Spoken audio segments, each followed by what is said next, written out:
24 സൂക്തങ്ങളിൽ ജിഹാദിനെ പ്രോത്സാഹിപ്പിക്കുന്നു എന്ന് പറയുന്നവർ 72 സൂക്തം ആ ജിഹാദിനെ നിരുത്സാഹപ്പെടുത്തുന്നു എന്നത് കാണാതെ പോയി.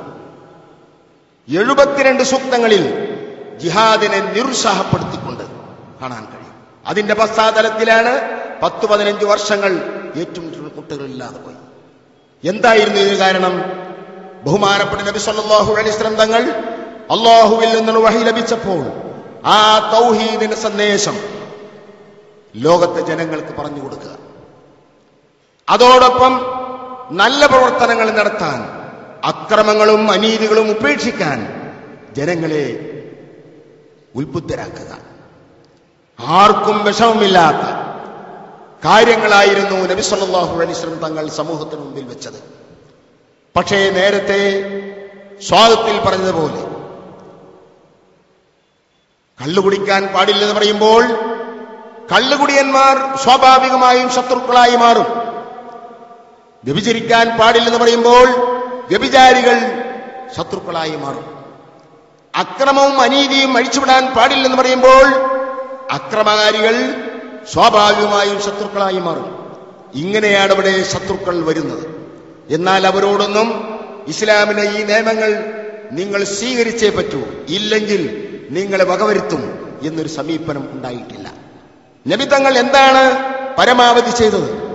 ഈ വിശ്വാസത്തെ നിലനിർത്തിക്കൊണ്ട് അവിടെ സ്വസ്ഥമായി സ്വൈര്യമായി ആരേക്കും കടന്നിയല്ലാതെ തന്നെ നിൽക്കാൻ നോക്കിയപ്പോൾ അതിന് പറ്റാതെ വന്നു, അതിനനുവദിക്കാതെ വന്നു. തികച്ചും തീവ്രവാദമായിരുന്നു, അല്ലെങ്കിൽ ഭീകരപ്രവർത്തനമായിരുന്നു അന്നത്തെ ആ മുശ്രിക്കുകൾ സ്വീകരിച്ച നിലപാട്. എന്തായിരുന്നു അബൂജഹലിന്റെ സിദ്ധാന്തം? അല്ലെങ്കിൽ അവിടുത്തെ മുശ്രിക്കുകളുടെ സിദ്ധാന്തം എന്തായിരുന്നു? ഇവിടെ കാലങ്ങളായി ബഹുദൈവ ആരാധന മാത്രമേ നടന്നു വന്നിട്ടുള്ളൂ, കുറെ കാലങ്ങളായി അതാണ് ചെയ്തു വരുന്നത്. അതിനെതിരിൽ ഒരു ഏകദൈവ വിശ്വാസവുമായി മുഹമ്മദ് വന്നിട്ടുണ്ടെങ്കിൽ അത് ഈ മണ്ണിൽ പറ്റില്ല, അത് ഇവിടുന്ന് ഉന്മൂലനം ചെയ്തേ പറ്റൂ. ഈ നിലപാടിൽ ഉറച്ചു നിൽക്കുകയും എന്നല്ലാതെ മുഹമ്മദ് നബി സല്ലല്ലാഹു അലൈഹി വസല്ലം തങ്ങളെപ്പറ്റി വേറൊരു ആക്ഷേപം അവർക്ക് പറയാനില്ല. അബൂജഹൽ എന്താ പ്രധാനമായും പറഞ്ഞ്, അജഅലൽ ആലിഹത ഇലാഹം വാഹിദൻ ഇന്ന ഹാദാ ലശൈഉൻ ഉജാബ്. നബി തങ്ങളെപ്പറ്റി അക്രമകാരിയാണെന്നോ, അക്രമങ്ങൾ അഴിച്ചുവിടുന്ന ആളാണെന്നോ, അനീതി പ്രവർത്തിക്കുന്ന ആളാണെന്നോ അങ്ങനത്തെ ഒരു പരാമർശവുമില്ല. അല്ലെങ്കിൽ വ്യക്തി ജീവിതം ശുദ്ധിയല്ലെന്നോ, സാമ്പത്തികമായി ശുദ്ധിയില്ലെന്നോ അങ്ങനെ ഒന്നും പറഞ്ഞിട്ടില്ല. എന്നല്ല, ആദ്യകാലത്ത് നബി സല്ലല്ലാഹു അലൈഹി വസല്ലം തങ്ങൾക്ക് അവർ കൊടുത്ത പേര് തന്നെ അൽ അമീൻ, വിശ്വസ്തൻ. എല്ലാ അർത്ഥത്തിലും നിരുപാധികമായ അമീൻ ആയിരുന്നു, വിശ്വസ്തനായിരുന്നു. അങ്ങനെ വിശ്വസ്തനായ നബി സല്ലല്ലാഹു അലൈഹി വസല്ലം തങ്ങൾ ഈ ആശയവുമായി വന്നപ്പോൾ ആദർശ സംഘട്ടനമാണ് ഇവിടെ വരുന്നത്. ആദർശത്തിലുള്ള പൊരുത്തക്കേടാണ് വരുന്നത്. രണ്ട് ആശയങ്ങളും രണ്ട് ധ്രുവങ്ങളിൽ നിലനിൽക്കുന്നു. ഒന്ന് ഏകദൈവ വിശ്വാസം, മറ്റേത് ബഹുദൈവ വിശ്വാസം. ഇങ്ങനെ വന്നപ്പോൾ ബഹുദൈവ വിശ്വാസികളെല്ലാം ഏകദൈവ വിശ്വാസത്തെ അവരിൽ അടിച്ചേൽപ്പിക്കാൻ വേണ്ടി ബഹുമാനപ്പെട്ട നബി സല്ലല്ലാഹു അലൈഹി വസല്ലം ശ്രമിച്ചിട്ടില്ല. പിന്നെയോ തൗഹീദിന്റെ ആളുകളായ ജനങ്ങൾ അവർക്ക് സ്വൈരമായി ഇവിടെ ജീവിക്കാൻ കഴിയണം. കഴിയാതെ വന്നപ്പോൾ ഇവരുടെ ശർറ് വരാതിരിക്കാൻ വേണ്ടി രാജ്യം വിടുക എന്ന തയ്യാറയാണ് ആദ്യം സ്വീകരിച്ചത്. അങ്ങനെയാണ് ഹബശയിലേക്ക് നേരത്തെ ഹിജ്റ പോയിട്ടുണ്ട്, മദീനയിലേക്ക് ഹിജ്റ പോയി. എന്തിനാ ഇത്രയും ദൂരങ്ങളിലേക്ക് പോയത്? പരമാവധി ഇവരുടെ ശർറ് വരാതിരിക്കാൻ, അവരുമായുള്ള ഏറ്റുമുട്ടൽ വരാതിരിക്കാൻ നാം നമ്മുടെ ആദർശവുമായി ഒഴിഞ്ഞു പോവുക. പക്ഷേ ഒഴിഞ്ഞുപോയപ്പോൾ അങ്ങനെയും അവർ വിട്ടില്ല. മുഹമ്മദും കൂട്ടരും ഇവിടുന്ന് പോയല്ലോ, എന്നാ പിന്നെ അങ്ങനെ പോകട്ടെ എന്നവർ വെച്ചില്ല. അവർ വെച്ചത് ഈ ഒരു ആശയം ഇവിടെ എവിടെയും നിലനിൽക്കാൻ പാടില്ല എന്ന തിയറിയായിരുന്നു. അതാണല്ലോ നാം മനസ്സിലാക്കേണ്ടത്. ഏറ്റവും വലിയ വിഡ്ഢിത്വമാണത്. ആ വിഡ്ഢിത്വം ഇസ്ലാമിനില്ല. എന്തുകൊണ്ട്? ആദർശങ്ങളിൽ പൊരുത്തക്കേട് വരുമ്പോൾ ഒരു ആദർശത്തെ ഇവിടെ ഇല്ലാതെയാക്കാൻ ആ ആദർശം കൊണ്ടുവന്ന ആളെ വകവരുത്തിയത് കൊണ്ട് ആദർശം ഇവിടുന്ന് പോകില്ല. അത് മനസ്സിലാക്കാൻ വലിയ ബുദ്ധി വേണ്ട.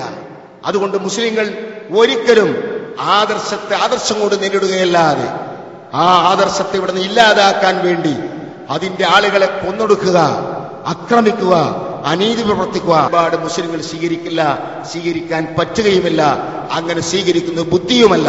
പക്ഷേ ഈ ബുദ്ധിയില്ലാത്ത പണിയായിരുന്നു അന്ന് അബൂജഹൽ, ഉത്ബത്ത്, ശൈബത്ത് തുടങ്ങിയ ആളുകൾ സ്വീകരിച്ചത്.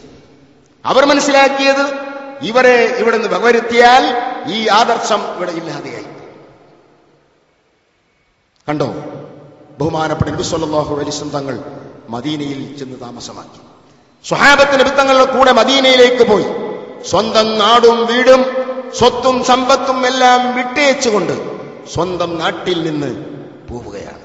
പരമാവധി ഒരു രക്തച്ചൊരിച്ചിൽ വേണ്ട, ഇവിടെ ആയുധം കൊണ്ടുള്ള ഏറ്റുമുട്ടൽ വേണ്ട.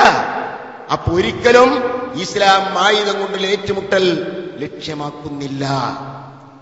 മാത്രമല്ല, ബഹുമാനപ്പെട്ട ഇമാം ബൈളാവി അദ്ദേഹത്തിന് അവിടുത്തെ തഫ്സീറിൽ പറയുന്നതുമാക്കാണ് കാണാൻ കഴിയും. എന്താ പറയുന്നത്?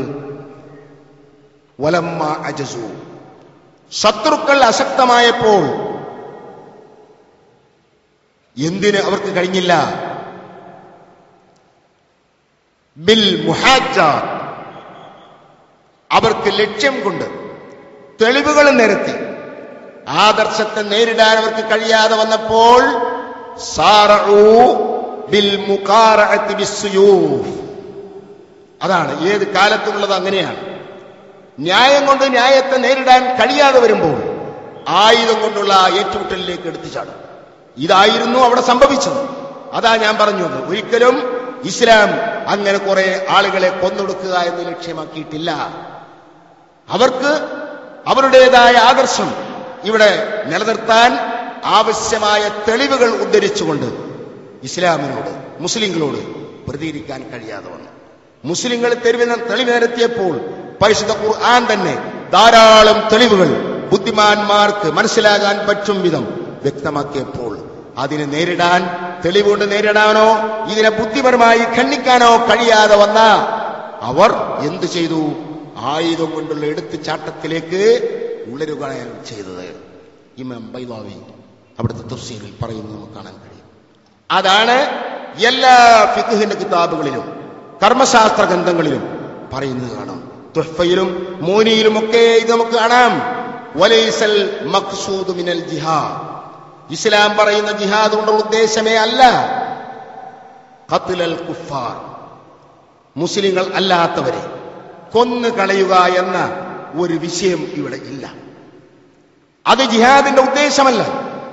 വൈന്നമൽ മഖ്സൂദു അൽ ഹിദായ, ഇവിടെ ഉദ്ദേശമുള്ളത്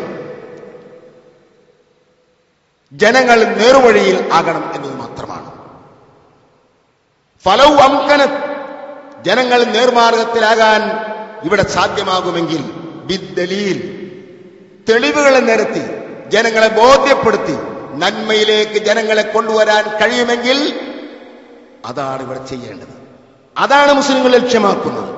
എന്നല്ലാതെ ഒരു അമുസ്ലിമിനെ ഇവിടെ കൊല നടത്തുക എന്നത് ഉദ്ദേശമല്ല.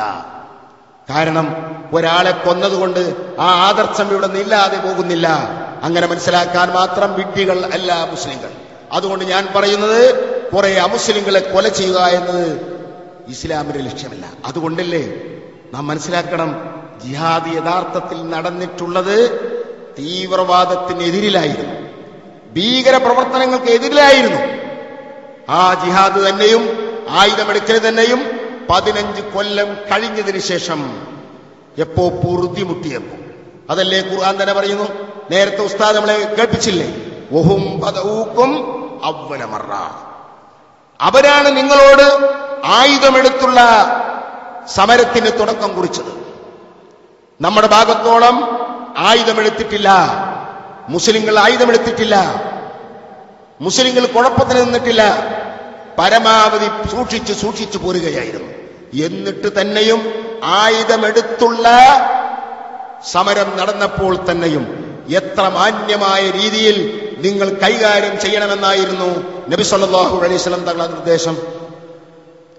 ധാരാളം ഡസക്കണക്കിന് സമരങ്ങൾ ആ കാലഘട്ടത്തിൽ പലയിടങ്ങളിലായി നടന്നിട്ടുണ്ട്.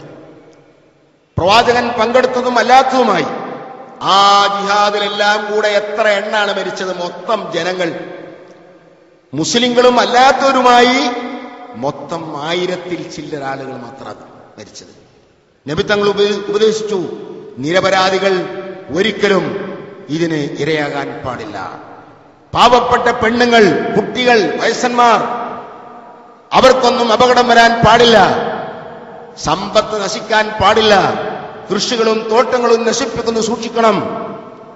എന്നാൽ ഇന്ന് നടക്കുന്ന യുദ്ധങ്ങളോ യാതൊരു നീതിയും നെറിയുമില്ലാത്ത, ധാരാളം നിരപരാധികളെ കൊന്നൊടുക്കുന്ന യുദ്ധങ്ങൾ. ഇതൊരിക്കലും ഒരു തരത്തിലുമുള്ള യുദ്ധമായി കാണാൻ കഴിയില്ല. അത് തികച്ചും അക്രമമായിട്ട്, അനീതിയായിട്ട് മാത്രമേ നമുക്ക് മനസ്സിലാക്കാൻ കഴിയൂ.